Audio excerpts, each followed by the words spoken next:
স্কলারশিপের টাকা তুলতে গিয়ে নিজের ব্যাংক অ্যাকাউন্টে ৭৫৯,৬৯,৯৫১ টাকা ১৬ পয়সা ব্যালেন্স দেখে হতবাক হয়ে যায় দিনহাটার এক দশম শ্রেণীর ছাত্র।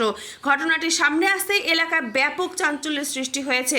জানা গিয়েছে দিনহাটার বড় আটিয়াবাড়ি এলাকার বাসিন্দা ও জোরপাকুড়ি উচ্চ বিদ্যালয়ের দশম শ্রেণীর ওই ছাত্র শনিবার একটি গ্রাহক পরিষেবা কেন্দ্র থেকে স্কলারশিপের টাকা তুলতে যায়। টাকা তোলার পর ব্যালেন্স চেক করতেই তার অ্যাকাউন্টে এত বিপুল পরিমাণ অর্থ দেখায়। হঠাৎ করে এত টাকা অ্যাকাউন্টে কিভাবে এলো তা বুঝে উঠতে পারেনি সে। বিষয়টি জানার পর পরিবারের সদস্যদেরও উদ্বেগ বাড়ে। রবিবার নিরাপত্তার স্বার্থে ওই ছাত্র ও তার পরিবার দিনহাটা থানায় গিয়ে বিষয়টি লিখিতভাবে জানায়। ওই ছাত্রের কথায়, জীবনে এত টাকা কখনো দেখিনি, ব্যালেন্স দেখে আমি ভয় পেয়ে যাই। এরপর বাড়িতে বিষয়টি জানাই। ছাত্রের বাবা নীলকান্ত দেবনাথ বলেন, অ্যাকাউন্টে এত বিপুল টাকা দেখার পর থেকেই আমরা আতঙ্কে ছিলাম, তাই নিরাপত্তার স্বার্থে থানার দ্বারস্থ হয়েছি। ভাই কি হয়েছে তোমার সাথে? আমি আমার স্কলারশিপের টাকা তুলতে গেছি, পকেট খরচের জন্য পকেট খরচের টাকা তুলতে গিয়ে দেখি যে এত টাকা আছে। তারপর কালকে দুপুর 12:30টার দিকে আমাদের বড় আটিয়া বাড়িতে, তারপর আমি ব্যাংকে আসছি, এসে দেখি ব্যাংক বন্ধ। তাই বাড়িতে গিয়ে বলছি, তাই আজকে থানায় যাচ্ছি। কত টাকা দেখছো? 749 কোটি টাকা। বলছিলাম তোমার অ্যাকাউন্টে আগে কত টাকা ছিল? আগে ছিল 1,500 টাকা।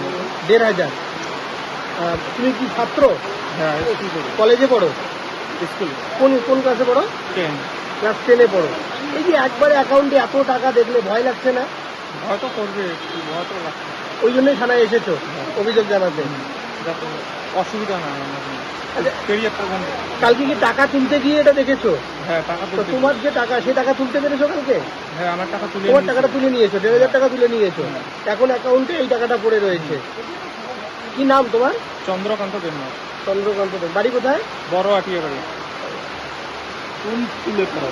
জোরপাকুড়ি উচ্চ বিদ্যালয়। ছেলের অ্যাকাউন্টে একবারে 760 কোটি টাকা ঢুকেছে।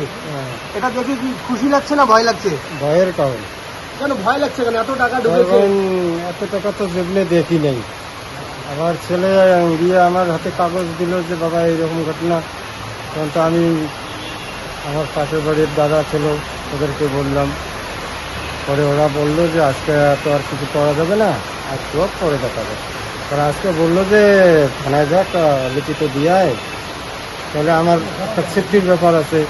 কারণ আমরা হলাম গরিব মানুষ, পরে ইনকাম ট্যাক্স এটা সেটা অনেক কিছু বোঝাতে পারবে যে ওর আপনার অ্যাকাউন্ট থেকে এত টাকার লেনদেন হয়ে গেছে। ওই ভয়ে আজকে থানায় আসছি। কত টাকা ঢুকেছে একবারে?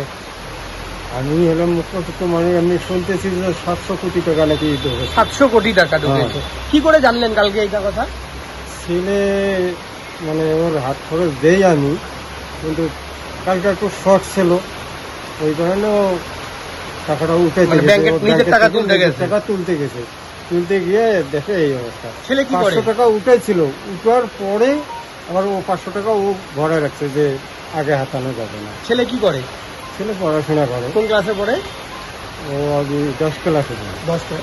আপনি কি করেন? আমি রাজমিস্ত্রি কাজ। রাজমিস্ত্রি কাজ করেন। কি নাম আপনার? নীলকান্ত দেবনাথ। বাড়ি কোথায়? বড় আটিয়া বাড়ি, মন্ডল বাড়ি।